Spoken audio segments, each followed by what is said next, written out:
These two guys have Minnesota sports flowing in their veins. Mackie and Judd on SKOR North and SKORNorth.com. All right, time for some scoopage. A little inside information, maybe some speculation sprinkled on top from our guy Darren Doogie Wolfson from the 5 Eyewitness News Sports Department. One of the many stars of the Purple Daily Draft Party from last Thursday at the Fillmore. That was a blast. So much fun. Yeah, our first time on mic since last Thursday. Thank you for the invitation. Oh, Had a wonderful time. Good. Yeah, you also got on the intro, you got the Doogs from the crowd there too. Unless they were booing. Are we sure? Yeah. I think they might have been booing, but yeah, I'll take it, Phil. Thank you for stroking my ego. 55-45. So let's start Vikings. Now that you've had a few days to kind of digest their draft and by extension their entire offseason, your thoughts on the current state of the Vikings and any intel you've picked up here in the last 48 to 72 hours? I am very, very excited to cover the 2025 Vikings. Curious to hear what J.J. McCarthy says later today at the podium, but by all accounts, he is in a really, really good spot, and I remain bullish on J.J. McCarthy. The number one goal for the Vikings last weekend, Phil, was to replace. Now, I get it. Publicly, they will talk about a competition, Blake Brandel, Donovan Jackson, but the idea, and I get it also, when Darrisaw went down, that's when Brandel maybe took a step backwards, that he was serviceable next to Darrisaw, not as serviceable next to Cam Robinson. But I'm just telling you, the number one goal of the organization entering last Thursday was to find a suitable replacement for Blake Brandel. They did that. Now, I do think Gray Zabel and Tyler Booker were preferred, but they still had a very healthy opinion on Jackson. They also thought, whether it was Houston at 25, Detroit at 28, or even Kansas City. Now, Kansas City went tackle, not guard, but that the Chiefs had interest in Donovan Jackson, that they couldn't move back to 34. Clearly, the Giants reached out to the Vikings, and there was dialogue. But the Vikings said, hey, we can't do that. Yeah, we like the kid from Arizona. Yeah, we like some other guards, but there's a sizable drop-off. And for us to get a starting caliber left guard, we cannot move backwards. We cannot move to 34 or below or even 33. Like Donovan Jackson would have been off the board. So they accomplished their number one goal. I can't fault that whatsoever. Now, as an AP All Big Ten voter, I consume, that's me patting myself on the back. I get it, but I consume way too much Big Ten football, right? I can tell you, Felton can play. King can play. Those are good depth pieces, but this draft is all about the Ohio State left guard. Now, that being said, I watch a lot of Big Ten football. It's not like I was keying in on or will suggest that I am some sort of Donovan Jackson expert. That's why we talk with guys like Alex Boone, Jeremiah Searles, others. That was a blast on Thursday, picking Searles' brain, both on mic and off mic. But the Vikings accomplished their top goal. I think it was a job well done. I know some of the national grades are D+, D, maybe even worse than that. I don't understand that. I think the Vikings had a good weekend. I do. Yeah, and just to explain, I do think, like Thor explained, the grade is largely driven by the amount of picks as well. So it's not like they hate the draft. They actually don't mind the players taken. What they don't like is the lack of players taken. I do have a question on this because I actually agree. The Giants trade, if you liked this guy that much, I agree with sticking and picking. Do we think, though, that the Falcons trade was there? Because that's the one that intrigues me, because they gave up a 2026 first-round pick for a team that I don't know how good they're going to be. So just out of curiosity, if there was one of those trades that was made, the Giants trade doesn't intrigue me a ton. The Falcons trade, because it involves a first-round pick, piques my curiosity. Do we think that trade was there? Because that would have been the harder one to pass if I was in Kwesi's shoes. Yeah, I mean, the Falcons wanted, they didn't think Walker would be there earlier in the draft, so they grabbed him at 15, somewhere in that vicinity. But they also had a healthy opinion of the pass rusher from Tennessee, Pierce, right? So, sure. But, if you're the Vikings, okay, you're thinking about Atlanta, yeah, it's a first-round pick next April, but the Falcons, do you feel like they'll be pretty good. I mean, I can make a case right now. Now, maybe it's Tampa, but Atlanta, at least what, the second best roster in that division, perhaps the best. So are we looking at a team that finishes above 500, 9 wins, maybe 10 wins, somewhere in that ballpark? So we're talking about pick 18, 19, 20. And how far would you have had to move back? Like, you start weighing all that, with the Super Bowl window, to me, being as open as it'll be over the next few years. Now, I get it. The Super Bowl window here is open in 26. It's open in 27. Phil, I know on Thursday night you had one of those write that downs or bold predictions. The Vikings are going to win a Super Bowl in the next 3 years. But I think their best chance is this year. So I don't think you wanted to bypass getting this left guard that you had a really, really healthy opinion on. Yeah. Sam Howell. We know Atlanta was making calls, right? I mean, they land there at 26, but yes, it's logical to believe. I don't have this nailed down from somebody at TCO, but others in the league firmly believe Atlanta was calling teams above 26. It wasn't just engaging the Rams at 26. So logical to think, sure, if the Vikings wanted Atlanta's 2026 first-round pick, they probably could have had it. Dukes, I like the Sam Howell move. You actually wind up the way that the multiple trades worked out. You move back 30 spots in the 5th round to get Sam Howell, and then you turn the 172 into 2 picks at the beginning of the 6th round. So you basically traded the 142 for Sam Howell, the 201, and the 202, which I think that's a great job of GMing on day 3 to get your backup quarterback, a guy that at one point 5 years ago was very, very highly touted after his sophomore, junior year at North Carolina. Then COVID hits and he has kind of a weird year. His last year at UNC falls to the 5th round, gets drafted by one of the 3 organizations that you do not want to be drafted by at the time, Washington. Washington's much different now with new ownership, front office, and coach. So I can see it from Kwesi and Kevin O'Connell's perspective that this guy, yeah, he turned the ball over a lot, took a lot of sacks. We can iron out some of the bad, but he also threw for a ton of yards and made a bunch of plays on the high end for Washington. So you don't really give up anything. I like it. They had a bunch of other options they could have tapped into for QB2, but what are your thoughts on Sam Howell, QB2? Yeah, I mean, I like it. I mean, they had a pretty good opinion on him coming out of North Carolina pre-draft process a couple years ago. A trade, to me, was always the way they were going to go. Ryan Tannehill, that was driven by his camp. There was never any interest in Carson Wentz. I mean, outside of Daniel Jones, there wasn't a quarterback on the market where they were like, oh, no, we lost that guy. Drew Lock, go up and down the list. They weren't in on any of those guys. So, reading the tea leaves, it was always going to be some sort of trade. I do think Cousins would have waived as no trade to come back here, but so many moving parts. The compensation to Atlanta, the compensation in terms of how much money you would have eaten on his contract, that was always going to be really, really difficult. I'm not entirely sure that Aiden O'Connell was easily attainable. So Sam Howell was the easy guy to get, especially once Drew Lock went to Seattle. Okay, Sam Howell pushed down to number 3. They get Sam Darnold as well. Okay.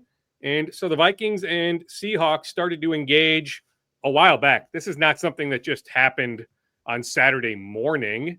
They had been engaged in talks going back a bit. And so, yeah, I mean, now, hey, Phil, you could sell me on just about anybody when it comes to KOC quarterback rehab school, right?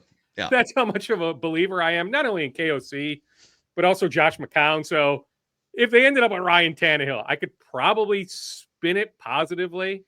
But yeah, I'm okay with it. Now I get it. There's some gunslinger there. There's some Nick Mullins there with Sam Howell. But sure, in this quarterback room with KOC, with McCown, go up and down the list, right? I mean, even Phillips, others with their fingerprints. Sure. Now, it's the old, if McCarthy goes down for any extended period, the Vikings are probably in trouble. But all things considered, giving up as little as they did, yeah, sign me up for Sam Howell. And hey, it might be my local bias, but I love the Max Brosmer move. They started to target him. I love it too. Pretty early. I mean, they had a very, very good visit with him in early April. So, I mean, they started to do even more homework after the visit. But he is so darn smart I like him as a developmental guy. I get it. Like, you probably release him in late August. He clears waivers. You re-sign him to the practice squad. But I like the idea of Brosmer being here all season. So what is next? Because my car is outside. The Sports Dad mobile is running. I am prepared to go to the airport to pick up Asante Samuel Jr. at any moment. I am waiting for the call from Kwesi. I haven't gotten it yet. But what do we think might be next, if anything, Dukes? Well, I will tell you, the Asante Samuel Jr. camp certainly has tried to push Asante here. Now, is he fully healthy? There are some potential injury concerns there with Asante. I will tell you this much. I reached out to a prominent agent, an agent that I've had a really good relationship with going back a while. He represents not Asante, but another relatively high-profile available cornerback, a free agent cornerback, that you could look at that guy and say, yeah, he could help the Vikings. This agent told me on Monday the Vikings just aren't interested. And this agent actually thinks nothing is going to happen anytime soon. Now, I still think at some point the Vikings are going to add some veteran cornerback, whether it's Asante, whether it's, a return of Shaq Griffin or Stephon Gilmore, somebody, but it might still be weeks upon weeks down the road. But I still need to learn more about Asante's medical situation. I mean, he's the best guy available to me, just based on body of work and youth and fitting a mold that Kwesi, that front office, likes. But I want to gather a little bit more information on his current medical condition. But certainly, I promise, his camp has engaged the Vikings on Asante. Yeah, I mean it's very tenuous with him, and it's been going back to last year. So it's like neck shoulder, and it's being described as like long-term off and on stinger symptoms, where usually like in the NFL you get a stinger, which you feel some tingling in your limbs and it's scary, but it goes away, maybe before the end of the game or whatever. For him, it seems like, according to reports, that the symptoms have lingered long term, and we don't really have a whole lot more information beyond that because it's the offseason. He's a free agent. The Chargers aren't speaking on it, obviously. So, I mean, if the Vikings deem that he's healthy enough and he wants to keep playing, all right, he'd be a potentially awesome addition. I really think the Vikings, the way that they've spoken about Isaiah Rodgers, the Byron Murphy contract, they loved Mekhi Blackman going back to the draft and preseason last year. If those three guys were your three starters in a nickel formation, I think they're good with that. The question then becomes, okay, depth behind those guys, because injuries are going to happen. And Isaiah Rodgers, as much as they like him, has not been tested as a full-time outside cornerback. He's been a rotational guy. So I do think they need at least one more credible body in that room just to build out some depth and protect against injuries. Agree. And hey, like, I get it. You talk to people close to Jeff Okudah, they'll tell you Jeff is that guy. But you look at the contract, you read the language of the Jeff Okudah contract, that's a flyer. Like, Jeff needs to prove himself throughout August to be here in September. Like, when doing a 53-man roster projection, like, I'm not quite sure you can write his name in ink. Like, he needs to perform in August to be here in September. They still like Dwight McGlothern Jr. plenty. And yeah, if that's your starting three, Blackman, Rodgers, Murphy, agree. But inevitably, something's going to happen to one of them. Like, you can't presume 17 games across the board for all three. That's why I think eventually they add a veteran. I just don't know if it's like on the cusp of happening. We've seen some free agents come off the board post-draft, some guys going in the last 48 hours. Now, hey, all it takes is one new phone call, one new discussion. I understand that, because I do think eventually they do add a free agent corner, but I just don't sense anything is like on the verge of happening. I am just excited because I believe that when J.J. McCarthy speaks to the local press today, Dukes, it will be the first time that he's spoken locally. Now, he's done a bunch of national stuff since, if I'm not mistaken, shortly after he actually got back to the locker room following surgery. So I actually think there's a lot of questions about his status and things to ask. I don't think he's going to basically break the bank open on answers, but I am curious, because this will be the first time that the local press has talked to him as, I think what we can all say is, the clear-cut number one quarterback without a lot of questions here now. Oh, absolutely. Right. I mean, yes, he is the guy. And so, yeah, I mean, he's done, he did Kay Adams at the NFLPA golf event in Cancun. He made the rounds a little bit Super Bowl week. So we certainly have heard from him this 2025 calendar year. But yes, for the local media, there's enough questions to throw his way, whether it's about his weight being back up to the 210-ish range, just how overall he feels, the amount of work he's put in the last few months, managing expectations, seeing all the rookie quarterbacks perform pretty darn well last year, trying to live up to that, right? I mean, there's a lot to dig in with JJ, but I know this much. That man has the gift of gab, and he knows how to articulate a lot of points. He is a very well-spoken young man. He has really good command at the podium. So I have no doubt this afternoon he'll walk away, leaving us very, very impressed. Yeah.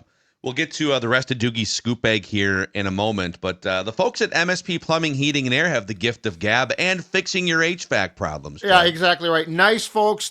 They can, heck, they'll come to your house and talk Vikings, but most importantly, they will come to your house and they will make sure that whatever the problem is fixed when it comes to plumbing, heating, and air. I've talked about this a lot already, but I mean, they've been to my house to make several repairs, including the furnace. And I'm going to tell you right now, if you want, because this is all about trust and quality, if you want those two things, MSP is the place. And here's how you can get a bit of a break as well. But because if you join their Total Comfort Club for $8 a month, you get an AC tune-up, a furnace tune-up, and a plumbing check all included.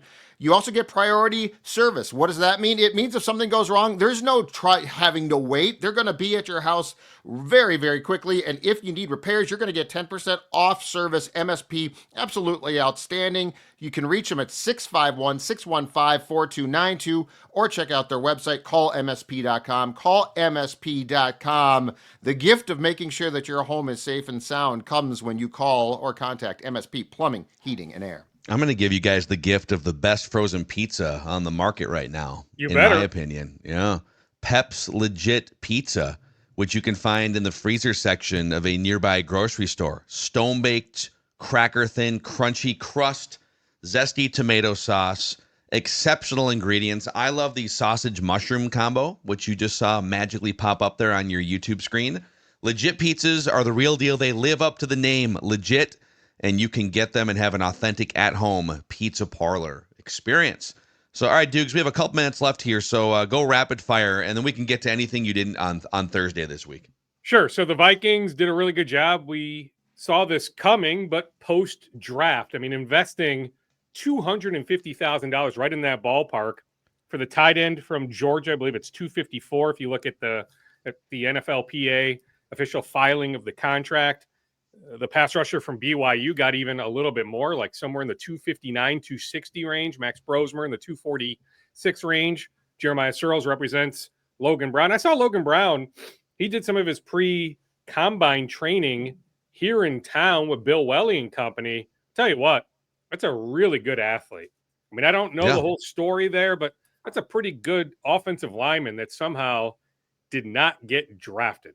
Now, I get it. There might be some character question marks, but just talent-wise, athlete-wise, I'm shocked Logan Brown of Kansas did not go, but the Vikings nabbed him. So the Vikings spent a good amount of money on Saturday afternoon post-draft. Speaking of the draft, 2029.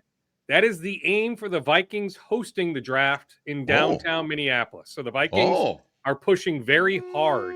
2029. And it wouldn't be in Eagan. My understanding is it would be in downtown Minneapolis. Wow. And so there's still some work to do. But hey, like Kansas City has had one, Detroit, right? Green Bay. The Vikings are like, okay, it's our turn. And so the aim, though, is 2029.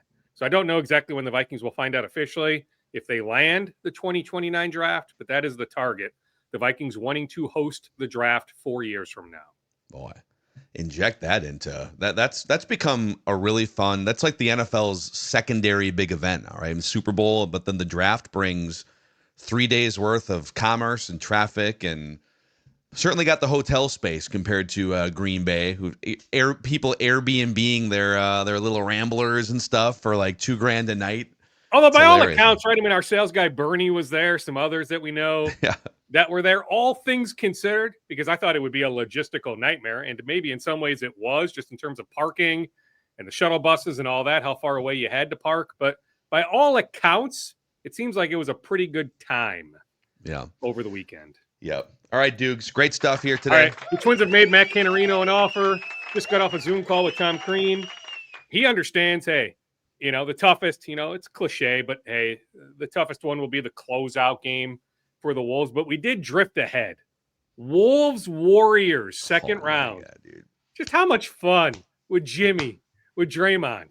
Oh my gosh, dude. I mean, can you imagine? And the Draymond post-game podcast, too. We get to recap. You go listen to Draymond and recap every game. Wolves Warriors. Bring it on.